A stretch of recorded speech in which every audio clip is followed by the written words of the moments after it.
Hey Baltimore, this is your midday host, Marette Brown Clark from The Sound of Praise, and I'm inviting young, gifted, and talented musicians, soloists, praise and worship groups, quartets, mime ministries, rappers, comedians, any inspirational artists to reach out to the Fresh Faces of Gospel for your chance to get on the radio. You've heard about the Fresh Faces of Gospel live performances around the area and at local churches and event centers, but today you can take this leap of faith to invest in yourself and move towards your destiny. The Fresh Faces of Gospel is looking for the next gospel superstar, and it's probably you. To schedule an audition or submit a demo, call 410-705-0123. Also, if you want to perform on Fresh Faces of Gospel, call 410-705-0123. If you have a church or nonprofit that wants to use Fresh Faces of Gospel platform as a fundraiser, call 410-705-0123. 410-705-0123.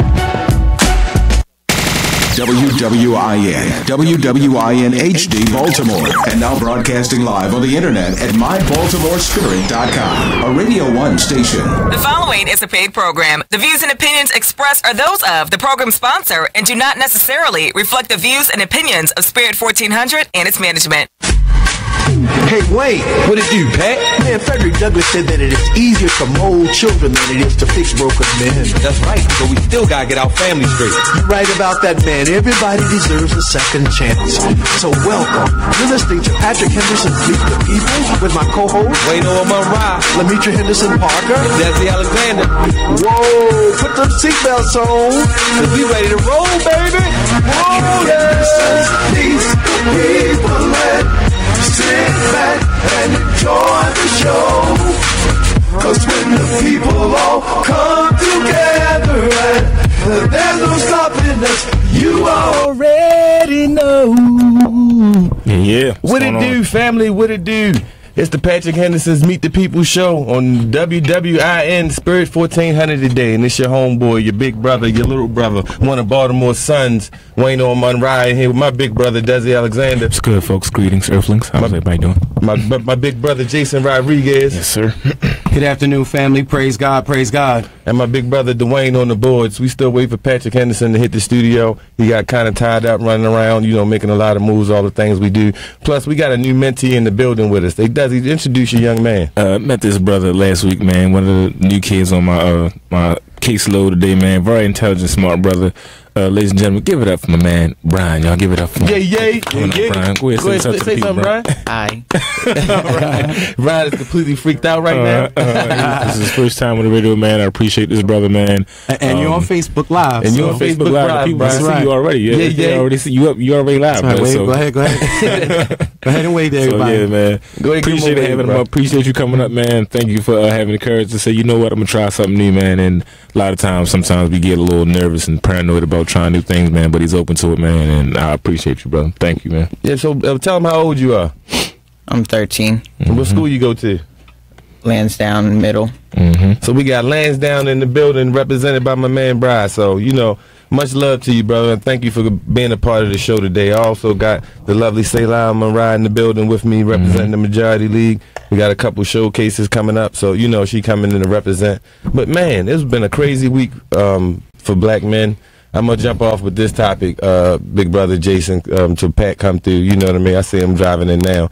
But, what is going on with R. Kelly and all this Usher drama and all this? Black men, this has been a rough week for brothers. And I've been trying to wrap my mind around what's going on. It's something bigger happening. I don't know whether there's something going on in the White House. I don't know. It's something they hiding. Something that's going on because there's too much dumb little stuff going on with these celebrities, man, how they carrying themselves, and that was coming out.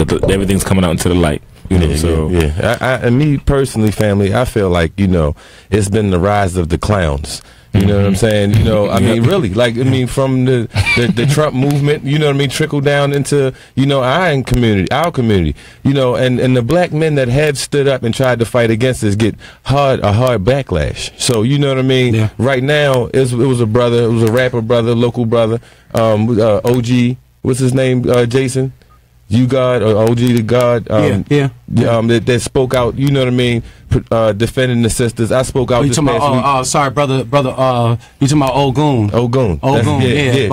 Baltimore's famous. Yeah. He spoke out against the all of the hoopla, because it's a lot of brothers, man, that's been flipping out on the internet and talking about all these black women that's in the front of these movements. You know what I mean? And they should be behind black men, and they should be behind this and behind that. The thing is that it takes y'all. It takes for us. It's time for us to step up. You know what I mean? And my hat goes off to the brother and anybody else that's jumping up to defend these sisters. Know what I mean? Defend our women, protect our children. You know what I mean? My hat goes off to you this week, Jason Rodriguez. You know what I mean? Because you was on the front line. You know what I'm saying? Being under attack. You know what I mean? For trying to do the right thing. You know what I'm saying? So my hat goes off to you, brother. And you know all we're trying to do is just get a ceasefire going throughout the city. You know? And, yes. You know, I don't have any, participation in the starting of it. All this goes to the sisters. You know what I mean? Yes. And just any way that I could find to do my part, I want to step up and make sure I do my part. I didn't even know they were having an event at first in Irvington. And I was actually, I had been praying to God for so long and asking for folks to come and help us in the community of Irvington, just to see that, these sisters step up and want to have a weekend where they actually do outreach, and they communicated to me and told me they didn't want no police involvement in it. They got so technical with it, they didn't even want the police lamps, like the street lamps. They didn't want the lamps to have police symbols on it. So I told them that I reached out to Councilman Christopher Burnett.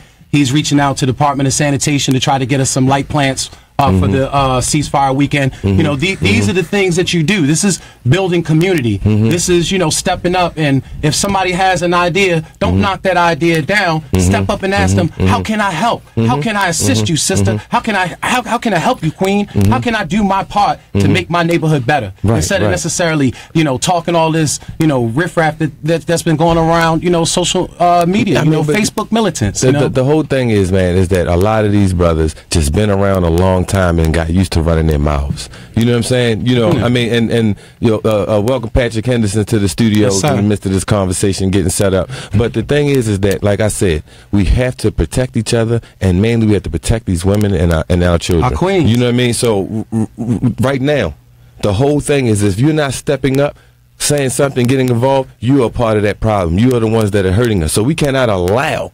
You know what I mean? We cannot allow for no one to disrespect any of these sisters that have lost husbands, lost brothers, lost nephews, lost fathers, to police brutality, or to the violence in the street. If they are coming together, we should be standing in front of them to protect them. You know what I mean? At the end of the day, man, we all we got, we all we need, like Big Brother Boom always say. You know what I mean? So, and right now, we just had a phenomenal week having the governor office walked with us. You mean from community to community. He gave a big shout out to us on Facebook. Steve McAdams, shout out to y'all. You know what I mean? Give a big shout out to Patrick Henderson, Jason Rodriguez, Big Brother George Mitchell up in Park Heights, because we did the walkthrough of Dofield, we did the walkthrough of Irvington, we did the walkthrough of Park Heights.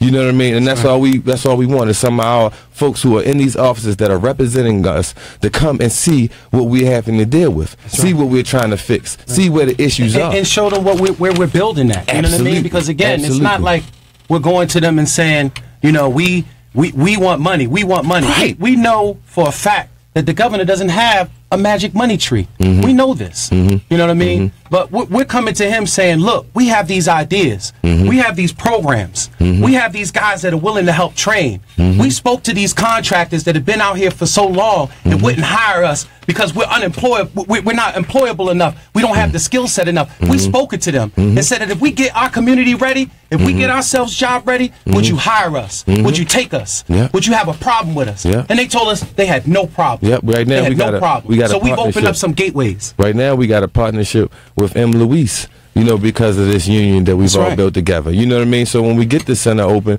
we'll be able to, they'll be able to hire brothers coming directly from our program in masonry, and bricklaying, and flaggers. They need these folks in these positions filled immediately. Family. Let me let y'all know too. There's jobs ready now. If y'all looking for employment, get in contact with me. 443-682. 5586. We're working with George Mitchell. George Mitchell and them are working with contractors that are willing to hire us and train us. They want no excuses. They have a no excuse plan. No excuses, family. This is the era of that. No more excuses. No more complaining about the man has done this, the man has done that. If you have an issue with certain groups or certain organizations, like I heard, certain comments this weekend about the NAACP, Wayno and Patrick, you know what I mean? If you have a issue with a certain group, become a member and be a part of the group so you can have some say-so. Because that's what I want. I forgot I was going to bring my card today. I wanted to bring my card. I am a card carrier of the NAACP. That gives me the authority to call Tessa. That gives me the authority to sit in a meeting. That gives me the authority to say I don't like something that's not going on within inside an organization which I have respect for. Then you can start looking for change. And that was one of the main things that me and Pat did when we originally created the show, Meet the People.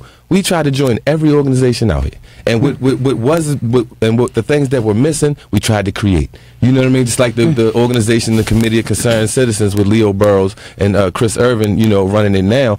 But we helped to found that organization. And they helped a family win a lawsuit against BWI. Yes. You see what I'm saying? So the foundation is there, family. It just takes us coming together. That's right. Step out your door. Put your boots on. Patrick Henderson. Yes. Hello. Good afternoon, everyone. Sorry I'm late. I'm used to watching Meet the Press at 2, and it didn't come on today, and the show kept going on, and I was looking at my iPhone. I looked at it was 3:15. I went, oh my God, I'm late. You took off. Who is this young man here? This is our new Brian, man. This is my new guy, Brian. So I'm reintroduce you to Patrick Henderson, man. We met before, right? Nope. This is the first time here, man. And this brother right here is a marine biologist. Really?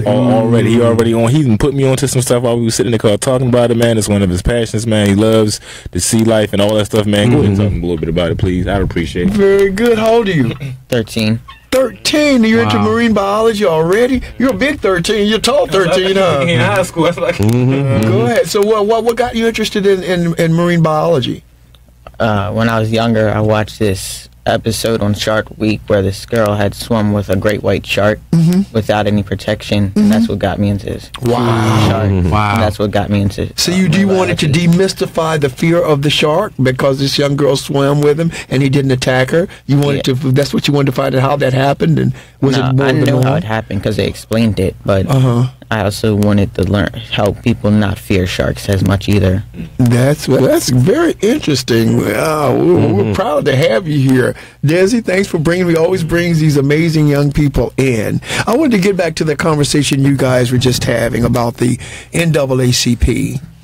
And Jason, I understand your what is the word, fidelity, to them. But on the front page of the Sun today, NAACP considers a faster pace.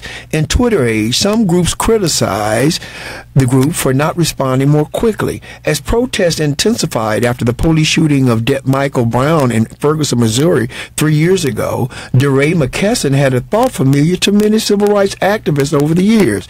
He says, I remember being in the streets of Ferguson in the earliest days. We just knew the NAACP was going to come in for us, the Baltimore-based activist said, and then it didn't happen. Many of us realized we had to be the people that had to fight for us. McKesson would emerge from the protest as a leader of the Black Lives Matter movement. The NAACP did play a role, just one removed from the chaotic confrontational scenes broadcast around the world. Our local chapter worked behind the scenes to protect witnesses to the shooting. Late in the year, after grand jury declined to indict the officer in the killing of the black teenager, its national leaders organized a Selma to Montgomery-style march. But as protesting has shifted in recent years to rapid response efforts and social media's campaigns, the nation's oldest, largest civil rights organization can come off as lumbering or missing in action.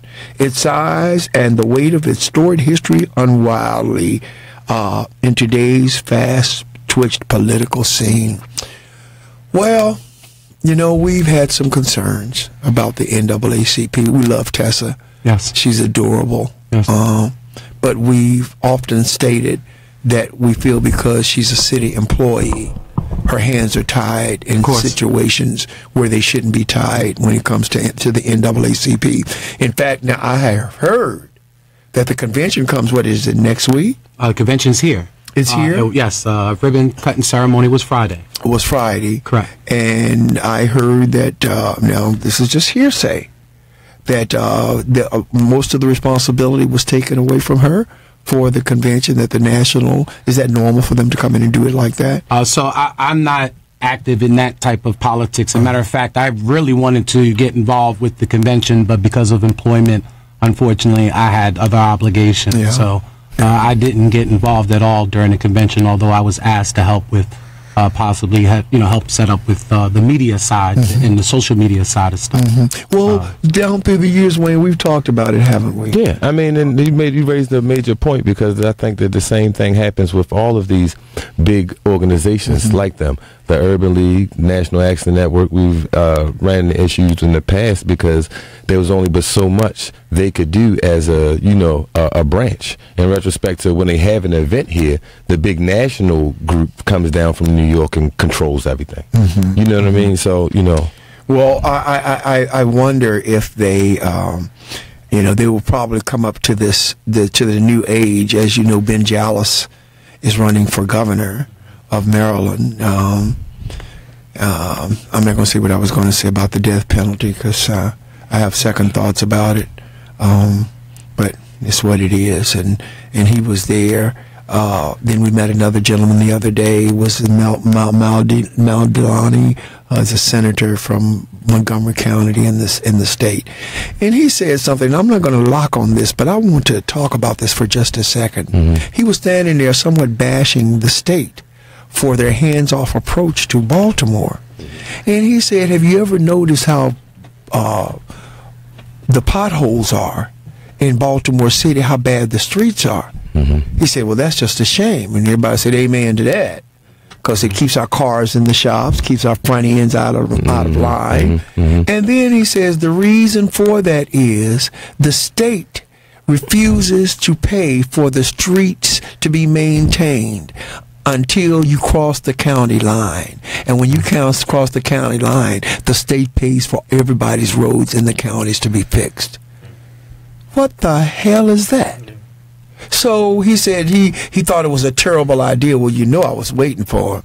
I said, "Oh, so does this mean you're going to introduce legislation so that we might have a commuter tax put on all those people that's coming in here every day, tearing up our roads, working at Social Security, then leaving here, clogging up our freeways when they leave?" And because I said, "So does that mean you're going to push forward?" He says, "Oh, well, I don't know about that." I busted his ass right there on the spot, because he has no intentions. He's just trying to get elected. That's all it is. This is what we got to be aware of these people. There is no reason in the world that these people should come in here, tear up our roads, clog up our freeways, and not pay some kind of a commuter tax to this city. Now, Schaefer had it when he was the governor, when he was the mayor, and it should be instituted again. I spoke with the current mayor. She said it wouldn't be fair to the county. I didn't know at the time that the county wasn't paying for our roads to be worked. So this is one of the things we're getting ready to harp on. And this ticks me off, Pat, that they constantly talk about what's fair to the county. When are they going to be fair to us? That's right. You know what I mean? Outside of them getting city water for half of the price that we pay for water, you know what I'm saying? And you come in and tear everything up in the city, all downtown, and then they can just drive back off. Just drive off like they talk about us like we got tail. My mama said talk like we puppies.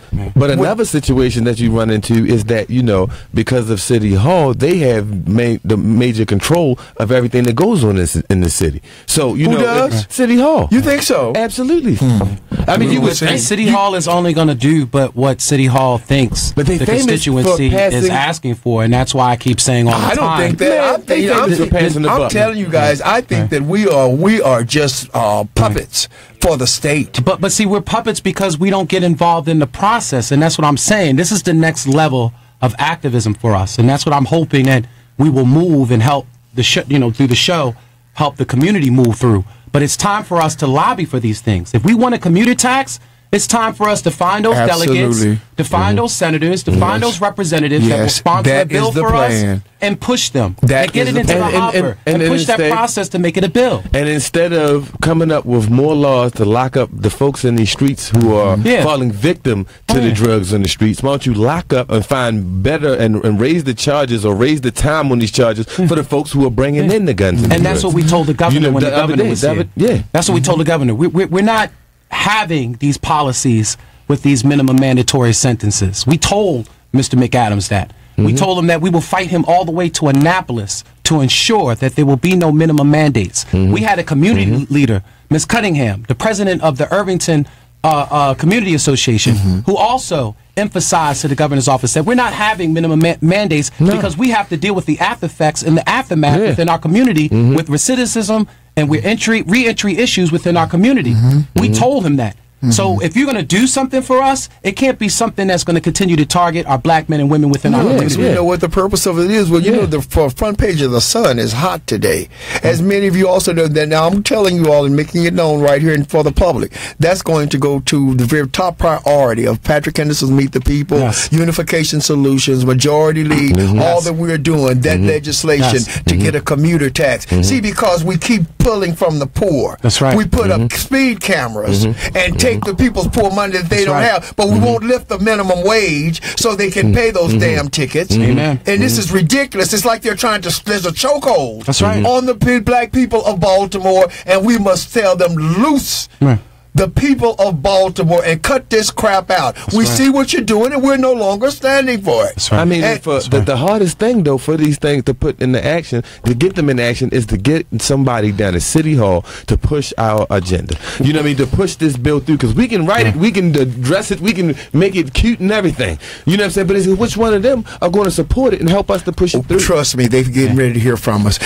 Pot sites raise questions. Neighbors oppose medical marijuana dispensaries. Front page of the Baltimore Sun. Jeff Seifert was having trouble renting out his shuttered flower shop in Baltimore County. Finally, a real estate agent found a potential tenant, a medical marijuana dispensary. Seifert signed a 5-year lease with the firm, which wants to sell cannabis, tinctures, oils, and other products to patients from the on his Nottingham property. The 69-year-old, who lives 3 doors away, thought the business would be a good fit.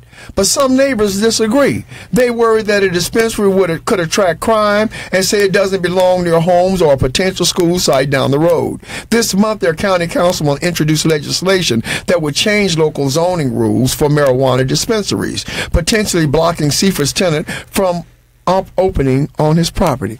Now, how many arrests do people have people made for people being high on marijuana? Now, that's the thing. Let me answer my question first, please. It's divided. Because, you know, like they say almost like 80% of the folks that get grabbed by the police, you know, that are grabbed for marijuana charges, that, you know, are black in retrospect to the white. Right, we know. You know what I'm saying? This is what, thank you. Exactly. That's what I'm saying. They don't want black people coming in that neighborhood. Of course. This is what this is. It's just straight up. And some white people they think they slick. And they think we don't learn their little snotty, slimy habits of discrimination. We know this is all this but the statistics say that they smoke more and they have the opportunity to get more. Yeah, they won't have a problem setting up a dispensary probably in the inner harbor so they can gain access to it with no problem. No access to none of that stuff if it does not come to us. They know this. So, you know. Yeah, you'll have one in Harbor East, Harbor West. Man, they're going to have them all over the place. And it's going to be, now y'all might say, Patrick, it ain't a blessing. It is a blessing. Marijuana grows from the earth. It is a natural herb. People are giving it that marijuana oil to their children that have been having fits and all kinds of seizures. And they give them one hit of it. And I read a report last night where this baby, this little baby just was having seizures so much and couldn't sleep. Had cancer, was having seizures and stuff, and the mother gave the baby the oil, and the baby slept for 18 hours. And when the baby woke up for the first time, the baby said, "I'm hungry. I'm hungry," because the chemotherapy was killing the appetite. We got to come out of these old wives' tales about stuff that don't make no sense. Like you're not supposed to go swimming and eat before you go swimming. These wives' tales that don't mean anything. Let me tell you another thing. And shout out to Dwayne Shorty Davis out there always feeding the hungry. They had an event out on North Avenue this past weekend. But he said something real important. He said when when alcohol was killing the folks and people was killing each other over it, didn't they make it illegal? You see what I'm saying? So they could control it. Right. You know what I'm saying? And then it's the same thing here. They going to legalize as soon as they can control us and keep us out of position and out of place. You know what I'm saying? Yeah. Because so many people that had suffered from seizures, all kinds of brain issues, are now living a regular life because of the oil that's inside of the marijuana. It's not just about the smoking it. You know what I mean? What's interesting is the economy in it. Again, you see it's criminalized in the streets for us, and again, when they come up with this legislation to even be able to give out these dispensary licenses, we see that most of us are restricted from getting the license.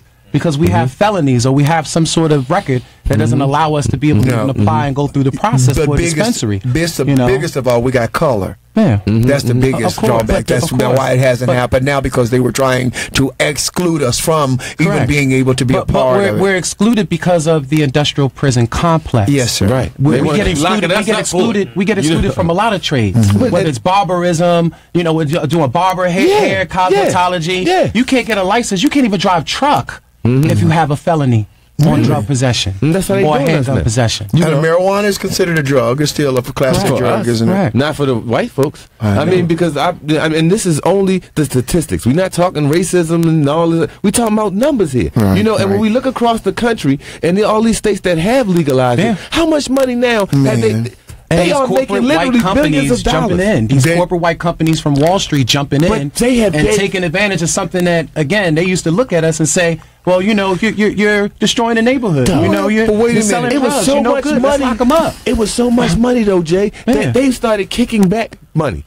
Giving all of the residents checks. Exactly. Because it was so much money. It's paid for the complete education of the whole state. They're building homes for little homes in Colorado for the homeless people. The police department is funded by it. So now y'all know black folks ain't got the money to be buying it. So who y'all think is smoking the reefer?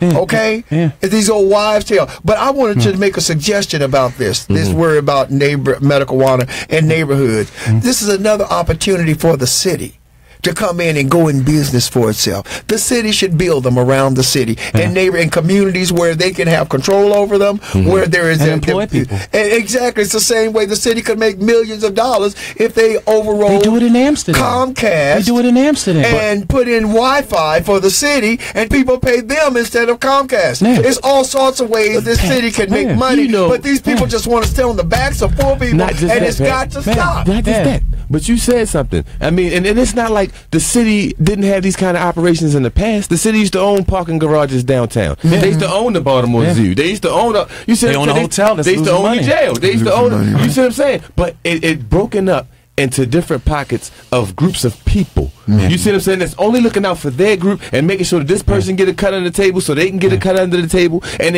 that's what broke the city up. That's because why we just don't own nothing. That's because they lobby. They super PAC. But they lobby. I mean, when you hear the stories, you hear of the John Pakarakis and them, gathering their whole community up and putting $7,000, $8,000 up to the mayor's plate. When you turn around, you hear the guy that owns the power plant. How he gathered up money. You hear the guy who recently just got trouble at the mayor's office for gathering up money. They understand the process. You have to supply that war chest to that politician, and then you have to work that politician. You have to get down there in those committee meetings. I'm getting ready to go down to a committee meeting this Tuesday. How many of y'all gonna show up at 9 o'clock to testify against this minimum mandate gun law that they're going to put into Baltimore?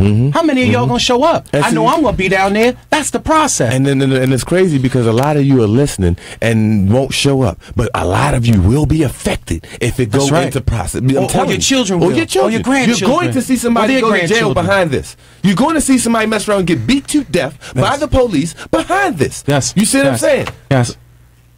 This is interesting. Well, you guys are absolutely right. But these dispensaries that they're talking about, this particular kind of dispensary, these are medical dispensaries, and they will resemble a holistic doctor's office. Only patients and caregivers will be allowed to enter. The interiors will have retail sections and private consultation areas. Dispensaries will be required to secure the products in vaults.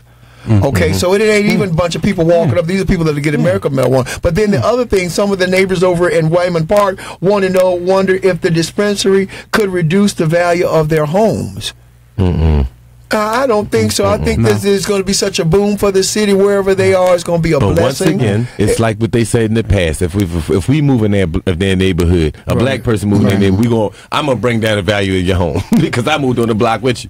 You know what I'm saying? And again, I don't think nobody is saying it's going to say dispensary on the outside. I don't think we're going to have a model like, Colorado where we have, restaurants and bars and, and confectionery shops and things of that nature. I think this is going to be a private medical. This is just for medical, right? Yeah. Correct. This is not something that's going to be advertised to the public. And then somebody that's getting, municipal marijuana and even has the reason to have one is going to go in there in confidentiality. It's not going to go in there saying, "Hey, I just bought a pot." But all of you that are sitting home suffering from pain in various issues of your body, you know what I mean? This could just knock it out. If you had the tea, if you had the oil to drop in your food, instead of all of that money that you're spending on medication that is destroying your liver, destroying your kidneys, you know what I'm saying? I mean, and destroying your brain. You know what I'm saying? Because like a lot of the medication now, they're looking back on and they recognize that it had destroyed out a lot of our seniors' brain. We wonder why they got Alzheimer's disease. Look at that high blood pressure medicine. I told you all the seniors in my choir, none of them can even taste their food again. They've been on high blood pressure medicine for 20 years, and they cook and they can't even taste their food.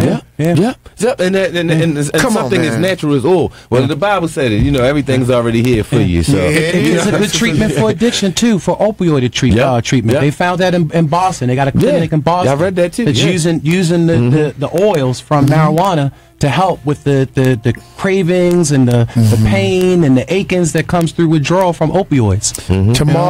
Tomorrow. Great show.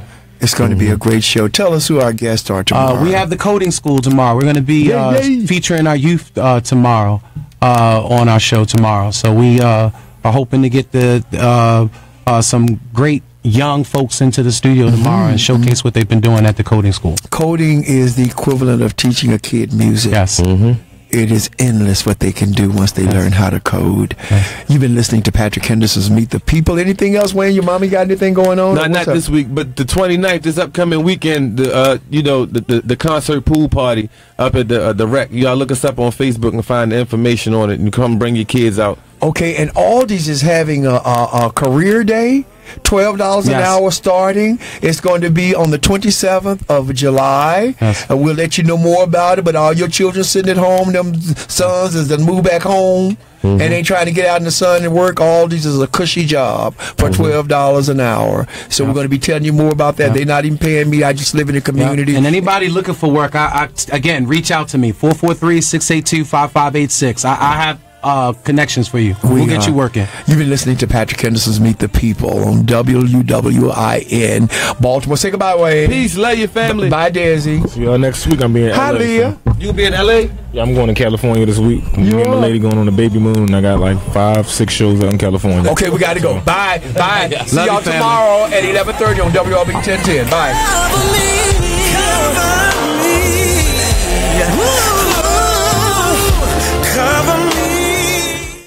WWIN Baltimore, WWIN HD Baltimore. On the web at spirit1400.com. Spirit 1400, the spirit of today's gospel. The spirit of today's gospel.